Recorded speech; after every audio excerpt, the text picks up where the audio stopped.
In a recent congressional hearing, experts and content creators talked about some major issues facing the industry, including the need to revamp old copyright law.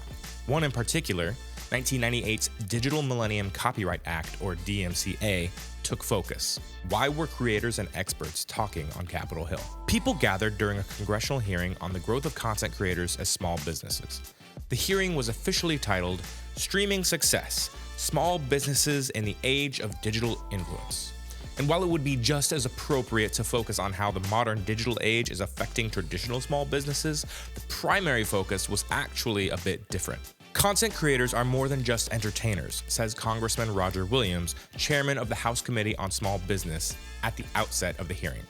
They are small business owners, job creators, and innovators who face the same challenges as traditional small businesses. And those comments really laid out the foundation for the hearing, which by this point served more as an awareness tool around the issues facing content creators than anything.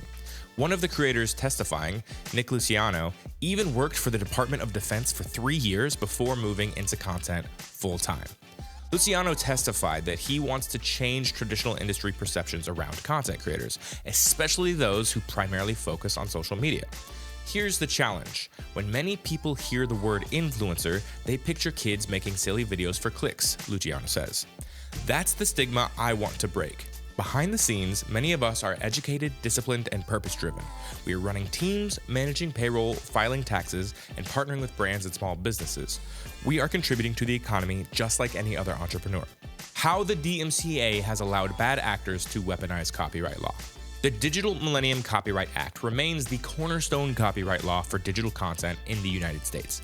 And considering it's almost 30 years old, some at the hearing noted that it was woefully outdated for the modern environment. The act allows just about anybody to flag content online as restricted by copyright. Many platforms have these built-in tools, and while you would think it would be good to allow people to flag improper use of copyrighted content, the tools are often misused or abused, sometimes due to clunky systems, and other times due to malicious intent. Take, for instance, famed producer and YouTuber Rick Beato, whose channel boasts more than 5 million subscribers. In August 2025, he posted a video revealing how Universal Music Group has been consistently flagging his channel for DMCA violations, despite Beato falling well within the fair use rights of the material. He reveals how much money he spends to fight these claims, which he always wins, and even that UMG will go out and submit more DMCA claims on videos that have already been reviewed and cleared. YouTube has a 3 strikes policy, which means his channel could be suspended or removed indefinitely for receiving DMCA strikes. That would be a major blow to his business. DMCA wars turn violent. In an even sadder instance, a YouTuber and his wife were shot and killed on the streets of Las Vegas during a live stream by a rival streamer. Rodney Finley and his wife Tanisha Finley were live streaming in front of the Bellagio fountains when Manuel Ruiz approached them and opened fire on June 8, 2025. He turned himself in the next day, claiming self-defense. The murders apparently stemmed from an ongoing feud between the two YouTubers, whose channels were smaller but growing.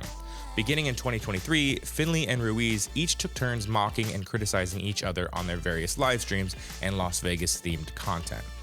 Ruiz also reportedly used YouTube's DMCA-based copyright claim tool to try to claim Finley's content. And while this is among the most tragic outcomes involving people weaponizing DMCA, it's certainly not the first. Users have often been known to abuse DMCA tools in order to try and stifle or hurt creators they don't like. They'll make unsubstantiated claims against a user's content, which, due to the nature of automated systems, can damage a creator's profile and reach whether the copyright claims are true or not. There's a growing practice of using the DMCA takedown tools built into platforms to restrict and shut down competition, says trademark and contract attorney Kayla Moran. Change is needed to protect creators. Moran tells Inc. that the route to protecting your content can be cost prohibitive. To actually be able to recover damages from any infringement, you need to have federal copyright registration, and even that only protects you nationally and not globally. Furthermore, while things like business names and logos can be protected, specific content or themes generally can't. Moran suggests creators use LLCs to protect their business assets, including social media accounts, but notes that these protections don't extend to helping prevent their content or likeness from being stolen. Ultimately, There needs to be a modernization of the DMCA in order to help address all of the issues that stem from essentially an entirely new economy emerging in the past 20 years. But before something like that happens, even baby steps in the form of modernizing resources made available by the Small Business Administration can help. The SBA doesn't currently provide any resources or guidance to social media creators specific to their fields like it does with other industries.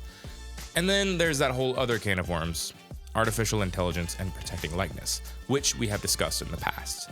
While there's a lot of work that needs to be done, it's nice to at least see Congress recognize how digital creators intertwine with traditional small businesses, but have specific needs that should be addressed given the modern nature of their business.